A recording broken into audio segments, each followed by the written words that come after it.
Municipal ఎన్నికలు నిన్న వాయిదా పడ్డ ఎన్నికలని వాళ్ళ జరుగుతూ ఉన్నాయి. నిన్న అందరం చూసాం. వాళ్ళకు అధికారం లేకున్నా, ప్రజలు వాళ్లకు ఆశీర్వదించకున్నా, బలం లేకున్నా, మరి వేరే పార్టీలో గెలిచిన వాళ్ళను, ఇండిపెండెంట్లను పోలీసుల జీబులో ఎక్కించుకొని పోయి దౌర్జన్యంగా బలం లేని దగ్గర కూడా కొన్ని సీట్లు గెలుచుకున్నారు. కానీ పూర్తి స్థాయిలో బీఆర్ఎస్ పార్టీకి బలం ఉన్న స్థానాలు కూడా గెలుచుకోవాలనే ఒక దుర్బుద్ధితోని కాంగ్రెస్ పార్టీ ప్రభుత్వంలో అధికారాన్ని అడ్డు పెట్టుకొని అధికారులను పావులుగా వాడుకుంటూ పోలీసుల భుజాల మీద తుపాకులు పెట్టి ప్రతిపక్షంలో ఉన్న వాళ్ళని ఇబ్బంది పెట్టే ప్రయత్నం చేస్తుంది. నిన్న మరి మహబూబాద్లో జరిగిందనే, కేసముద్రంలో జరిగిందనే, ఈరోజు తొర్రూరులో కూడా పెద్ద ఎత్తున అక్కడ సభ్యురాలు కానీ, ఓటర్ కానీ కడియం కావ్యాన్ని తీసుకొస్తున్నారు. అంటే మేము ఎన్నికల అధికారికి ఫిర్యాదు చేశాం. దాన్ని అడ్డుకునే ప్రయత్నం చేస్తే అక్కడ ఉన్న మా నాయకుడు దయాకర్ రావు గారిని అడ్డుకున్నారు, ఇబ్బంది పెట్టారు. ఇవాళ జనగాం కూడా అదే పరిస్థితి. మరి రేవంత్ రెడ్డి గారి పాలనలో ఎన్నికలు ఒక అపహాస్యం అయిపోయినాయి. రాజ్యాంగాన్ని పట్టుకొని తిరిగే రాహుల్ గాంధీ గారు నీ రాజ్యాంగాన్ని తుంగలో తొక్కి, రాజ్యాంగ విలువల్ని తుంగలో తొక్కి ఇతర పార్టీలో గెలిచే వాళ్ళందరినీ అధికారం కోసం ఎంత నీచ పనికైనా, ఎంత గడ్డి తినే పనికైనా మీరు ఒడిగడుతున్నారు. ఇది సరైనది కాదు, ఇది దుర్మార్గం. ప్రజలు మాకు అధికారాన్ని ఇచ్చిండ్రు, మాకు మెజారిటీని ఇచ్చిండ్రు. అక్కడ కూడా మాకు గెలవనీయకుండా మరి కావాలని ఓటర్లు కాని వాళ్ళని తీసుకొని ఈ విధంగా ఇబ్బంది పెట్టడం, ప్రతిపక్షాలని పెద్ద ఎత్తున అడ్డుకోవటానికి, ఇబ్బంది పెట్టడానికి ప్రయత్నం చేయడం దుర్మార్గం. ఇవాళ రాష్ట్ర పార్టీ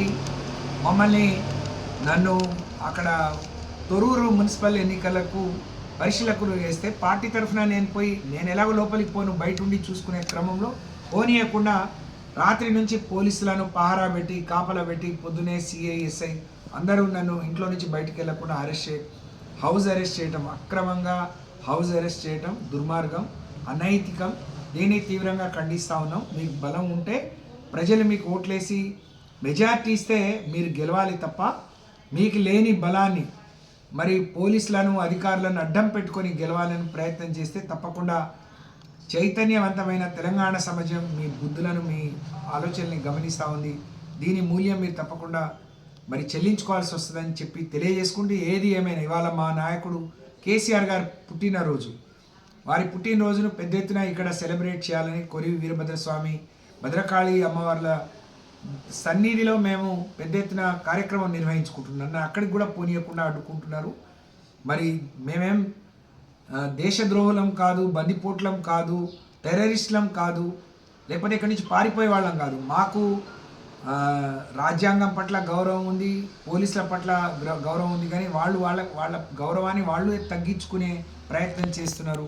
కొంతమంది పావులుగా మారుతున్నారు. ఇది సరి అయింది కాదు అని చెప్పి హెచ్చరిస్తూ, ఇలాంటి ఎక్కువ రోజులు కొనసాగవు. తప్పకుండా ఆ రోజు పోలీసుల గౌరవం పెంచడానికి కేసీఆర్ గారు ఫ్రెండ్లీ పోలీస్ అని వాళ్ళ గౌరవాన్ని ప్రపంచంలో నిలబెట్టే విధంగా ప్రయత్నం చేస్తే మిమ్మల్ని వాడుకొని మీ భుజాల మీద తుపాకులు పెట్టి మమ్మల్ని కాల్చే ప్రయత్నం చేస్తున్నారు.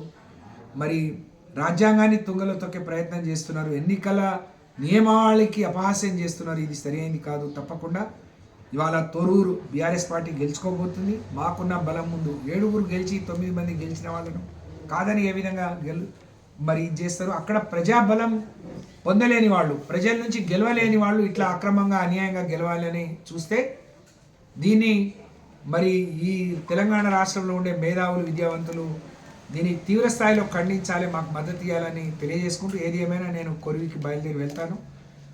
మరి ఇలాంటి అరెస్టులకు, ఇలాంటి అక్రమమైన అరెస్టులకు కానీ, ఇట్లాంటి బెదిరింపులకు కానీ మేము భయపడేది లేదు. తప్పకుండా ఇంకా మొక్కోని ధైర్యంతో, ఇంకా మొక్కోని ప్రజాబలంతో, కార్యకర్తల బలంతో తప్పకుండా ముందుకెళ్తామని చెప్పి నేను తెలియజేసుకుంటూ, ఇది ఏది ఏమైనా ఇలా ఎన్నికల ప్రక్రియ చాలా దుర్మార్గం, అన్యాయం, అనైతికం. దీన్ని అందరూ కూడా ఖండించాలని చెప్పి నేను విజ్ఞప్తి చేస్తూ ఉన్నాను. మేడం, మొత్తం మహిళా సిబ్బంది ఎవరైనా వచ్చారా, పురుషులేనా?